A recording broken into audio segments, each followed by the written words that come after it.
Voilà pourquoi je pourrais jamais considérer Zidane comme un grand coach, les gars, je suis désolé.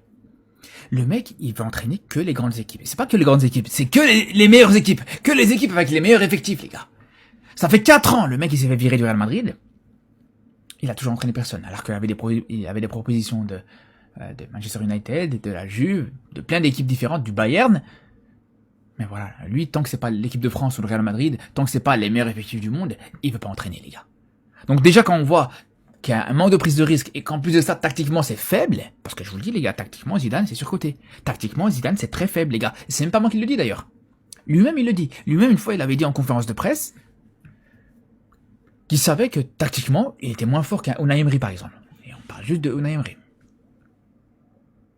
Après, il y en a, ils vont me parler de Guardiola, ils vont me dire, ouais, mais Guardiola aussi, il a entraîné que des grandes équipes.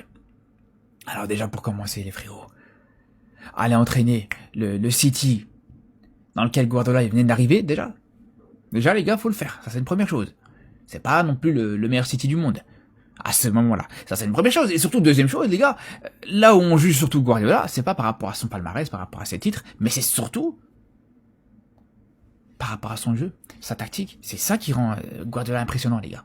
Mais tactiquement, comme je vous dis, Zidane, c'est pas Guardiola, justement.